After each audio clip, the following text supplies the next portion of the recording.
بسم الله الرحمن الرحيم.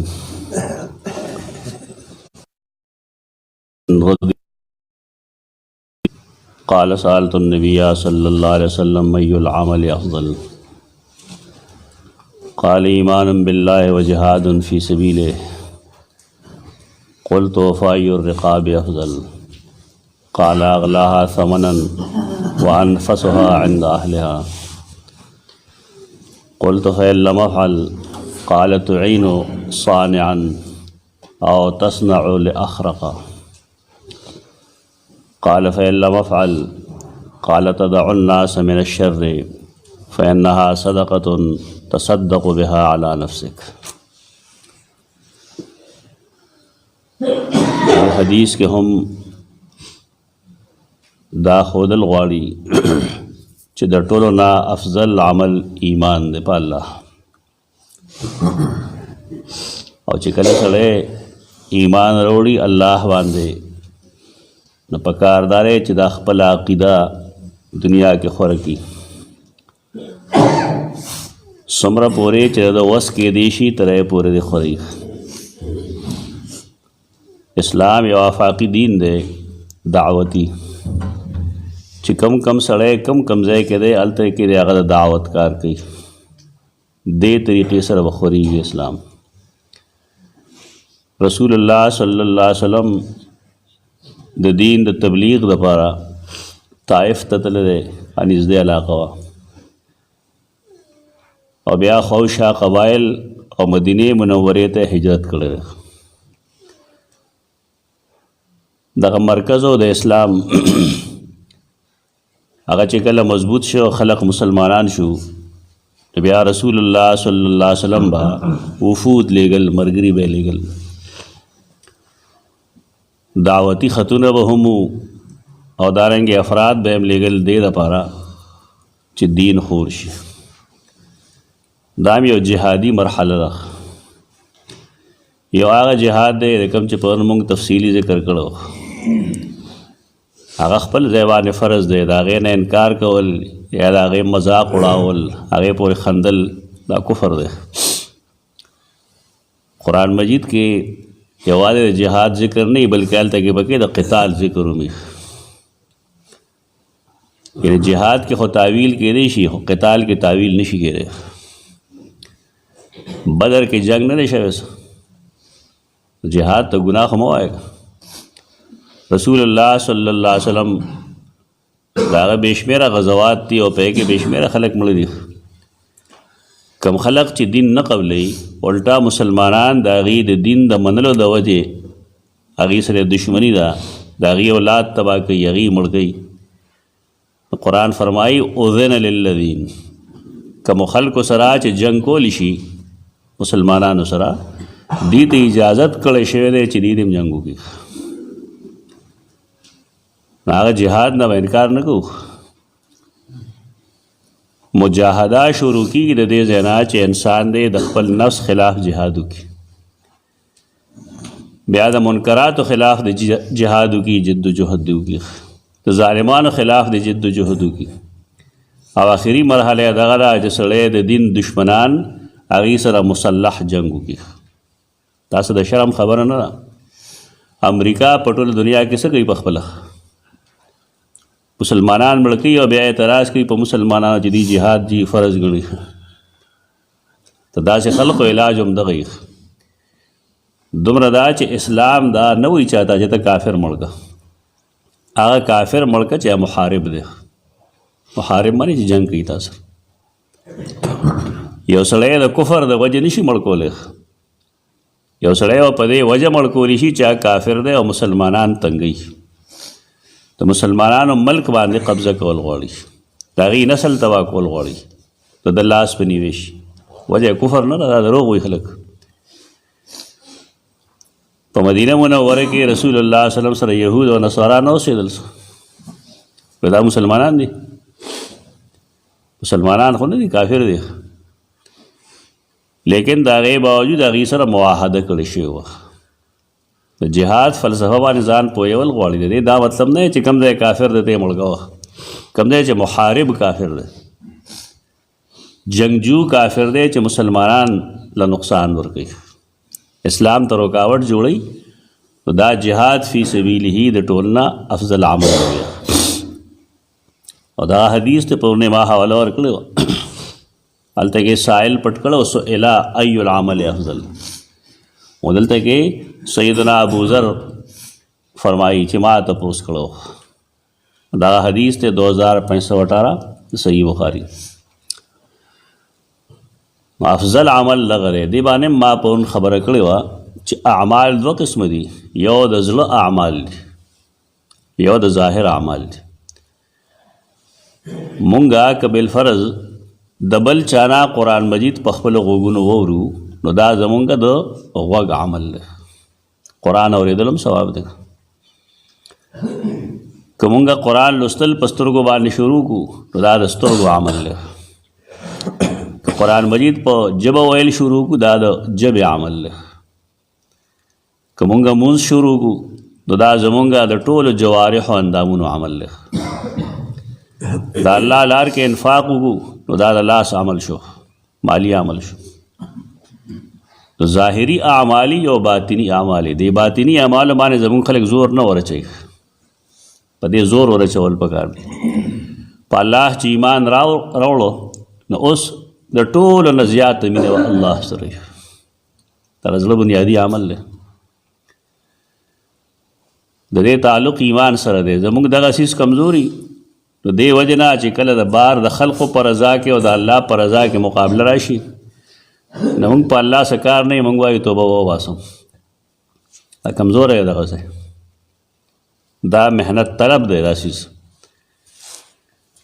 الله سره به د ټولو نه سیوا مې نه یقین بم د الله په ذاتي. په یو سړي چې تکلیف راشي او د خیال بل خوا لړو چې پلانې به دا کار وکړي، مطلب دا دی د په الله توکل نشته. مونځ باندې خلک محنت کوي لیکن په زړه د زړه په عمل باندې محنت نه کوي. دا ډېر لوی توجه غواړي. دا د ایمان حصه ده. تقوا پون مونږ ویلو دا په زړه کې الله ته ځان سپارل، توکل، انابت، د الله نه خوف، د الله د عذاب نه یره، دا ټول د زړه اعمال دي. زړه چې سم شي نو زمونږ اعمالو کې ظاهري اعمالو کې به فرق راځي. د زړه د کومې نه سړی د الله نه ویریږي دی غلطی نه کوي. دا چې کومې کوي دی زباري لګیا دی، سرسري لګیا دی. اعمال دو قسم دي. د زړه په اعمالو کې بنیادي عمل ایمان دی. ناوی بیا ما تپوس کو فأی الرقاب افضل. رقاب دا رقابه جمع دی، رقابه 60 ته وایي، مراد غلامان دي. ازادۍ باندې د الله شکر ادا کوي. دا نعمت الله مونږ له راکړی دی، مونږ ازاد یو الحمدلله. نه د غیر مسلمو په قبضه کې یو او نه چا اخیستی یو. حریت دا الله ډېر لوی انعام دی. او په دې هغه خلک پوهېږي چې هغه ازادي پېژني. زمونږ خلق ازادي نه پېژني. دی ازادي دی ته وایي چې ستا کومه شیطاني خوښه وي دا کوه، دا ازادي ده. دا خو اسلام نه دی، دې ته خرطوب وي، دا خرطوب دی. حریت ډېر لوی انعام دی. کوم قومونه چې مغلوب دي نن غلامان دي د هغې نه تپوس وکړئ. یا زوړ تاریخ کې او تاریخ هم پرېږده، قرآن مجید ته لړ شه هلته وګوره چې بني اسرائیلو سره فرعون څه کول. زمونږ د علاقو کې چې کوم خلک به دهقانان باغوانان وو د مالکانو به یې سره څه کول. موږ نه خو هیر نه دي هغه واقعات، چا نه هیر نه هیر وی دی. نه د چا نفس، نه د چا مال، نه د چا عزت، دا د هغې خلکو نه محفوظ خو نه و. بعضې خلقو کې هغه مرض تر اوسه شته دی، آزاد شوی دی لیکن دی هغه شان دی، هغه د لتوب بګی.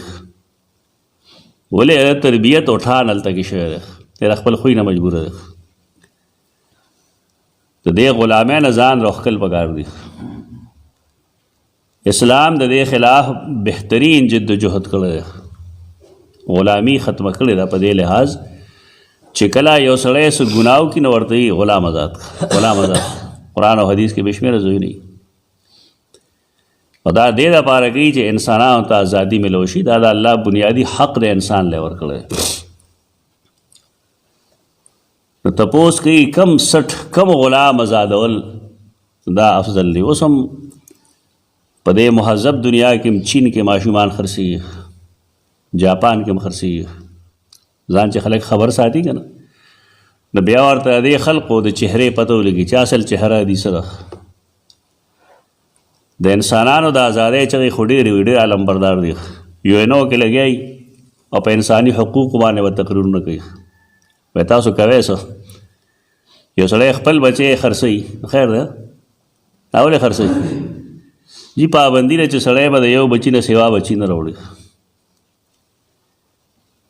چې دویم پیدا شي نه دویم خرڅوي. بیا انساني قوانین دي دغه شانتې، انساني قانون الو لالنګړی څوک چې پیدا کوي الله رب العزت، نو د انسان د رزق فیصلې هغه کوي. دا خلکو ته ډېر ښکاره طریقې یافته دي. دا طریقې یافته نه دي، دا اخلاق باخته قومونه دي. یورپ دا اخلاق باخته دی، بد اخلاقه قوم دی.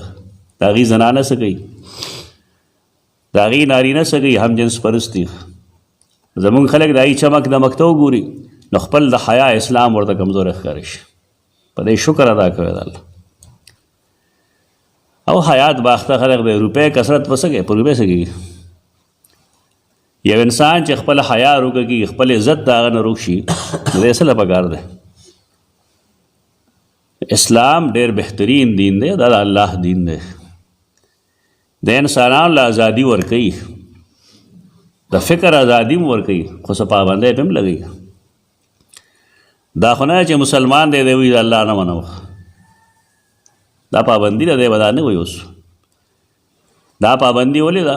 دا په دې وجه ده چې د کله لا اله الا الله محمد رسول الله ویلی دي نو د خپله ازادي ختمه کړې ده. دا خو د الله سره عهد کړی ده. دا مو وایه چې په مسلمان پابندی نه وي، پابندي به وي. دا لا اکراه فی دین والا پابندي نه ده. یو سړي ته ازادي حاصله ده چې کوي نو کوي دی، خو چې اسلام ته راغی نو بیا به دی خپله خوښه نه کوي. اسلام ته دی په خپله رضامندتیا راځي. دا ذهن ځان له مه جوړوئ چې زما خوښه څه به کوم نو کوم به، دا مسلمانۍ خلاف خبره. یو سړی یو کار د اسلام خلاف وکړي او بل سړی ورته وایي داسې مه کوه، نو دا مه وایه چې زه مړه ته ما نه ښه پوهېږې. خپل کار مې دی، ستا خپل کار نه، د مسلمان خپل کار نه وي. د هغه شی تسلیموي کوم چې الله او رسول ویلي، او هغه سړی خپل همدرد وګڼه چې هغه تا د بدی نه منې کړي. موږ وینو د لارو کوڅو کې دا واړه واړه مشر یې منې کړي، ورته زه مړه خپل کار کوم. دا تربیت کمی دی. پلار مور له پکاري چې هغه کشرانو ته وښیي چې کله تا یو مشر د غلطۍ نه منې کوي نو تا هغه ته وایي چې ښه جي الله دې وبخښه بیا به نه کوم. صحابي تپوس کوي ای الرقاب افضل، کم سټ د ټولو نه غوره دی، یعنې د کم سټ ازادول د ټولو نه غوره دی. قال اغلاها ثمنا، اغلا غین لام واو دا د حد نه تیرېدو ته. قرآن مجید فرمائی لا تغلو فی دینکم، هلته غین لام واو دی. کله سختۍ سره راښکل لکه خذوه فغلوه ثم الجحیم صلوه، هلته غین لام واو دی. کله فرمائی کغلی الحمیم، د جهنم اوبه به څنګه خوټ کېږي، په شان د خوټ کېدو د ګرمو اوبو. غین لام واو غین لام یې دا ویلی شي د حد نه سیوا کېدو ته بنیادي طور. غالی، غالی په اردو کې یا عربی کې هغې کس ته وایي چې هغه غولو کوي، یو څیز د حد نه سیوا کوي. لکه یو نبی دی یو ولی دی، د هغه حد څه دی؟ حد د هغه دا دی چې هغه د اتباع لایق دی، هغه د مینې او د محبت مستحق دی، خو د سجدې کولو مستحق نه دی. هته به سجده نشي کولی، ولې سجده د الله حق دی. که یو سړی کوي داسې نو دا یې غولو وکړه او دا سړی غالي دی. دا مینه کې هم راځي، دا په دشمنۍ کې هم راځي. دلته کې اغلاها ثمنا څه معنی ده؟ هغه چې د هغې قیمت ډېري. بعضې غلامان هنرمند دي، دا قیمت به ډېري. بعضې غلام ډېر بو جوړی شي، بعضې اډو سوړی نه شي، صرف ځای جارو کوي، دا قیمت به کمي. نو افضل عمل د یو مالدار سړي دپاره څه دی؟ غلام ازادول دي، هغه غلام چې د هغه قیمت ډېر زیات دي، دا بهترین عمل دی. دویم وانفسها عند اهلها، انفس نفیس، نفاست، عمدگی، ښکلیوالی. وانفسها عند اهلها، او چې هغه ډېر نفیسي، ډېر عمدی، ډېر مزیداري د خپلو مالکانو په نیز. یعنې هغه مرئۍ ازاد کا چې هغه ستا په نیز ډېر غوره دی، ستا په نیز ډېر ښکلی دی، ډېر ښایسته دی، او د هغې قیمت هم ډېر دی. دا د اسلام د غلامۍ خلاف یو جد و جهد دی. قلتو فإن لم افعل، نو ما ورته بیا وایي که دا زه نشم کولی، پیسې نه بالفرض، غلام نه. نو قال او فرمایل تعین الصانعا. د صحیح بخاری په بعضې نسخو کې صایغ لیکلی دی، سواد الف حمزه غین صایغ. او بعضې محدثینو د هغې باندې زبر زیر کړی دی، ویلی دی چې دا سواد سره دی او فلان فلان. حافظ ابن حجر رحمه الله د هغې لاندې لیکلي دي چې دا قول نادرست دی، دا صایغ نه دی، دا صانع دی. صانع هغه چاته وایي چې هغه د لاسو کار کوي. انسان کې دوه قسمه پوهې دي، یو هغه پوهه ده چې د هغې تعلق د انسان دماغ سره دی، لکه عام علم چې کوم مونږ کوو عمومي طور، نو دا علم دی. لیکن یو داسې علم دی چې هغې ته مونږ هنر وایو. نو هنرمند سړي ته صایغ وایي. هنرمند سړي ته کله کله مزدوری نه ملاویږي، نو معاشرې له پکار دی چې د هغه امداد وکړي. لکه یو سړی دی، هغه جاب شته، د هغه بالفرض زمینداري کوي، نوره څه دکانداري کوي، سروس یې دی، د هغه کار خو روان دی. لیکن یو سړی داسې چې صایغ دی، هنرمند دی، نو هنرمند خو داسې کار نشي کولی چې هغه سره د دومره ډېرې پیسې هنرمند سره چې هغه کارخانهداري او ډېر شی دولت دی ورسره، او د هغه کار دی رواني. د لاسو خپو دیاړي چې څوک کوي، نو هغه ته موږ صایغ وایو. نو دې سړي سره امداد کول، ولې دې خو غریبانو کار دغی چې که دروازې کار میلو شي نو کټو یې باندې، او که هغه نشي میلو پیسې شته نه. دا اسلام کله دا ترغیب ورکړی دی. اوس چې خلک یې نه ګوري نو موږ څه وکړو؟ د بار نه څوک راشي او زمونږ د غریبانو امداد شروع کړي، موږ وایو زبردست خلک دی. کاش چې تا خپل رسول لوستی وی. زمونږ خلک شیکسپیر خو ګوري، نور بې شمېره خلک ګوري، لیکن د رسول الله صلی الله علیه وسلم دین نه ګوري. دی ویږي دا دې خلکو کې همدردي ده، دا خو زمونږ دین دی. د داسې خلکو چا هنرمند دي لیکن کسب یې نشته، مزدوري نشته، د دې امداد کول دا بهترین عمل ده. ولې دا معاشره باندې بوج نه دی، دا معاشره کې چلیدونکي خلق دی. زمونږ څه طریقه ده؟ زمونږ طریقه ده چې کوم سړی زمونږ شپه ورځ پکارېږي، موږ د هغه بېعزتي کوو. دا ذهن موږ له غیر مسلمو جوړ کړی ده. یو سړی چې موږ له کپړه جوړوي که نه، او زمونږ وجود پټوي او موږ د موسمي اثر نه بچ کوي، نو موږ هغه ته کمقل وایو، جولا کمقل یې. دا زموږ ذهن جوړ کړی شوی. یو سړی چې مال د بار ګرځېدو دپاره پیزار جوړوي، نو موږ وایو دا څه چمیار دی. یعنې کسب ته سپک کتل دا ګناه دی. د دې امداد فرض دی په خلکو باندې. یو سړی ماله ویښته جوړوي، زما سر صفایي کوي، زما ترخونه صفا کوي، نو زه به ته په سپک نظر ګورم. د معاشره کې دا شی شته که نشته؟ دا سپکاوی دی.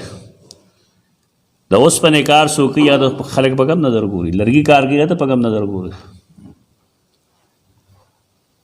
دا زمونږ دین نه دی، دا د هغې خلقو دین دی چې هغوی نن دنیا کې ترقي کوي. موږ له ذهن دغه شان جوړ کړه. موږ چې سبق وي نو موږ ته به استاد څه ویل؟ موږ ته به استاد وی دوی خپل چمیار ته چې کوم دی باټا نوم ورکړو، موږ خپل ته چمیار وایو تر اوسه. دغه هم چمیاران دي که نه، باټا والا چمیاران نه دي. خو هغوی هغې پیزار له هغې دوکاندارۍ له شیپ رنګ بدل کړو. موږ وایو یار ډېر تکړه خلک دی. دا کم کوټ جرسي چې موږ اغوندو د دې کار کوونکي هم جولاګان دي که ډېر کمعقل قوم یو موږ. دا د معاشرې بهترین غړي دي، په دې نظر ساتل پکار دي. که دی بالفرض مانده شو کمزوری شو دله امداد کول پکار دي. تعینو صانعا چې ته اعانت وکړې امداد وکړې د صانع یو هنرمند دی، د هغه څه امداد وکړه. لاس یې تنګ دی خپلو خپو باندې ودروه، څه آله ورله واخله. او تصنعو لاخرقا، اخرق هغه هنرمند ته وایي چې هغه ناړي چل نه ورشي. نو پکار دی چې یو سړی تا سره شاګرد شوی دی، ته بالفرض لواري کې، ترکاڼي کې، چمیاري کې، رنګ سازي کې فټنګ ښه، او ستا یو شاګرد دی هغه ناړي دی، بې هنره دی، نو ته هغه ته تصنع، هغه له تعلیم ورکې د صنعت چل ورته وکړه. تعلیم دو قسمه دی، یو هغې چې کوم ته کتابي علم وي، یو هغه دی چې هغې ته مونږ صنعت و حرفت وایو. دا ګناه خو نه دی. زمونږ خلک صرف دا کوي چې هغه تعلیم دې ته وایي چې ته نظریاتي سبق ووایه، هنر طرف ته نه ځي، ځکه موږ وروسته پاتې شو. هنرمندۍ کې چې څومره عزت دی او څومره پیسه ده، دومره په کتابي علم کې نشته. خو زمونږ خلک دې نه واقف نه دی. مونږ وروسته هم په دې کې پدې شو چې مونږ دغه ظاهري کتابي علم خو ښیو، لیکن د هنرمندۍ مونږ سره څه ذریعه نشته دی، څه سکول، څه کالج، څه یونیورسټي. د دې وجې نه زمونږ هنرمند ضایع شي، برباد شي. سړی چې یو داسې سړي ته وګوري چې هغه د عربو نه بار ملک ته تللی نه دی، قدم هم نه دی، کتاب هم نه دی ویلی، د چا شاګرد هم نه دی. د عربو خلک دومره هوښیار هم نه وو. دا هغه په کومه زمانه کې دا خبره کړې ده. دا د نبي کریم صلی الله علیه وسلم د نبوت دلیل ده چې هغه واقعي د الله نبي و. ورنه یو داسې سړی چې سبق نه وي ویلي د سر نه، هغه داسې رایې څنګه پیش کولی شي؟ څنګه هغه دا ترغیب ورکولی شي؟ قال فإن لم أفعل، هغه وایي که زه دا هم نشم کولی، پیسې را سره نه، اسباب نه، نور څه نه، هغه وایي یو کار خو کولی شي. دا تاسو هم ځان سره غوټه کړئ دا خبره، زړه کې ور واچوئ. هغه دا چې که ته هېڅ نشې کولی نو یو کار خو کولی شي که نه، هغه دا چې ځان خو خلک خو د خپل شر نه محفوظ ساتلی شي که. زمونږ خلکو کې دا مرض دی، څه به درکوي نه، الټه به تا پسې لاس وهي. یعنې دی هېڅ څه فریضه نه پېژني، نه د ګاونډګیرۍ، نه د مشرۍ، نه د کشرۍ، نه د غربت، نه د بیمارۍ، هېڅ شی نه پېژني. البته پراپیګنډه ښه کولی شي، دا د بې غیرته خلکو کار شي. نبی کریم صلی الله علیه وسلم فرمایي دا نیکی نشي کولی نو تدعو الناس من الشر، خلک د شر نه بچ کړه، د خپل شر نه بچ کړه. د دې به څه فایده وي؟ فإنها صدقة، دا یو خیرات دی. تصدقوا بها علی نفسک، کم خیرات چې ته په ځان کې، که ځان سره ښېګړه کوې د خوله بنده ساته، خپل لاس هم بند ساته، د چا خلاف چې کوم دی مه بکواس کوه او مه چاله څه تکلیف ورکوه. دې الفاظو کې ډېره زورنه ده. دا مطلب نه چې صحابي دا کوي، مقصد دا دی چې یو سړی د نیکۍ هېڅ کار نشي کولی نو کم سے کم دا یو نیکي ده چې دی د خلق د خپل نقصان نه بچ کړي. نه دی چا پسې خبرې کوي، نه دی بکواس کوي چا پسې، نه دی چا خلاف پراپیګنډه کوي، نه دی چا بچي بربادوي. نو د دې فایده به صحیح دا یو صدقه ده چې کومه صدقه ته په خپل ځان باندې کوي. اقول قولي هذا استغفر الله.